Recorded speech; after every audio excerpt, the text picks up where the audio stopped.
This is a 1968 Smith Corona Super Sterling. It's all manual, and we left it in the original color, just a basic beige. And but this is going to be a good, just basic typer for you, for especially for beginners or somebody who prefers an affordable manual. So if you just want to know the top line of this, how this works and stuff, you can scooch to the end of the video and watch my recap of it. But let me go ahead and show you around and show you how to use a 1968 Super Sterling, and then we'll do our typing demo. So here's your carriage, and right here is where your paper is going to go. It's going to be fed right into here. This is your roller or platen. Some people call it platen. Tomato. I'm sure there's a proper way to say it. Okay, this is a paper release. And what it does is it releases the tension down here. So when you roll the paper and maybe it's crooked and you need to adjust it, you just pull that forward to release the tension. Now to move this carriage, you when you're not typing, there's two levers on each side, and you pull that forward and you can hear the bell. So the carriage is going to move back and forth between the margins. Now it's going to pull to the left because there's a drawband in there that has tension on it, and it pulls the that's when you hit return, it pulls the carriage back to the beginning. All right, so then let's go to when you do hit return. It's going to advance either 1, 2, or 3 lines depending on how you have it set. And then also maybe sometimes if you listen to this, it clicks every half line. But maybe you want it to, it's not lining up just right and you kind of need to go in between those clicks. Then there's a little lever right here. You press that down and it releases that. And so now it's a free flowing roller. Do your fine tuning adjustments and then re-click that back on there. Okay, now I'm going to move the carriage all the way to the left. And by the way, you'll see another knob right here. This is also a carriage release. And you just push that up. And it just has to do with, do you want to use these fingers or these fingers? Okay, just personal preference. Okay, I move it to the left. I'm going to pull this forward. And the reason I move this to the left is you can't open this very well because the handle is there and you'll scrape the top if you try to open it. So inside you'll see the escapement, and this is where all your typewriter keys, your bars are.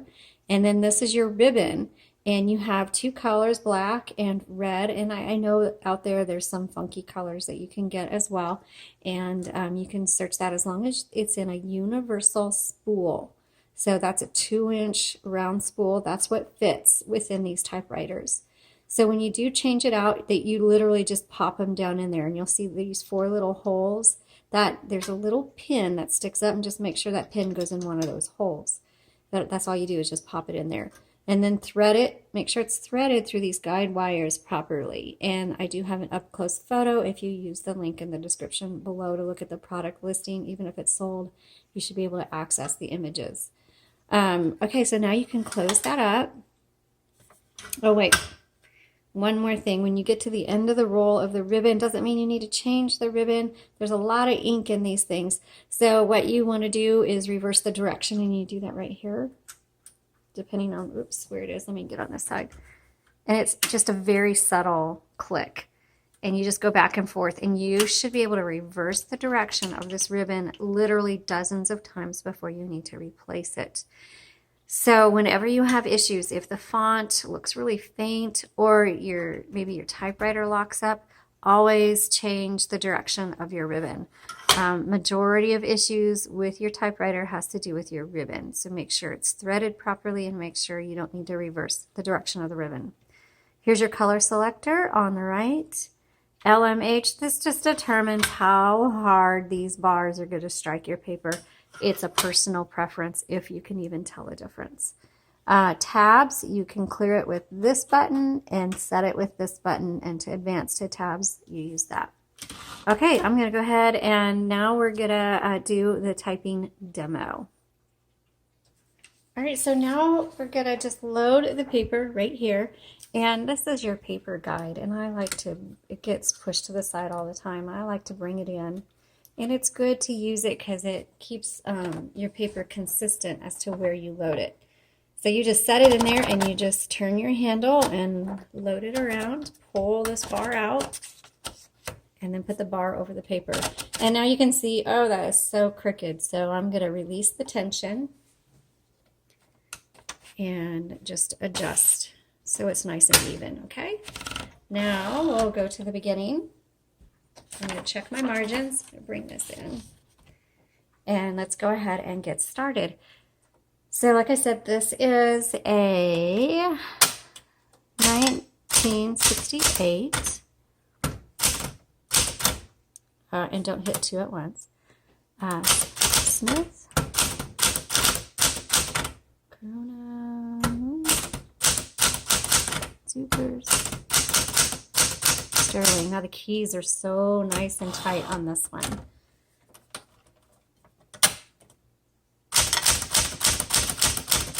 Oh, this is a really good manual.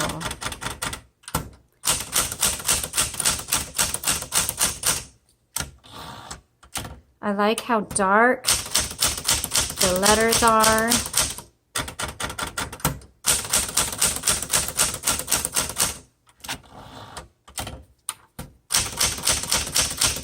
Very attractive font. But what I look for the most in a typewriter is the flow. And you really can't tell that until we start typing sentences here in a second. But it depends on what you're going to use it for. If you're just going to use it for typewriter art or letters or something like that, flow is not as important. But if you're going to be typing short stories or letters, or books or screenplays, whatever, extended projects, you want to look for the flow. And so that's where typing the sentences comes in handy. So here we go.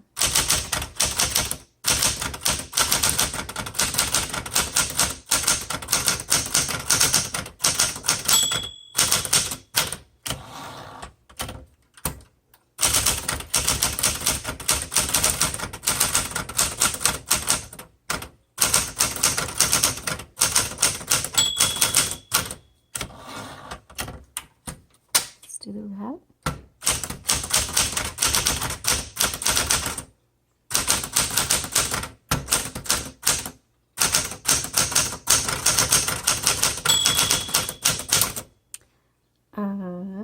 Backspace, because I hit two keys at once.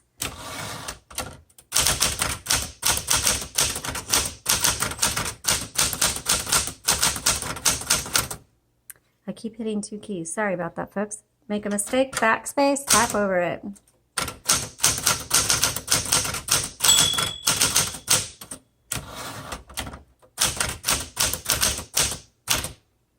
Okay, I know that was really slow. If you know me, I'm actually a really fast typist, but I have this camera just like right in my face, so I can't see the keyboard, and it's against my fingers, so I can't hardly move them.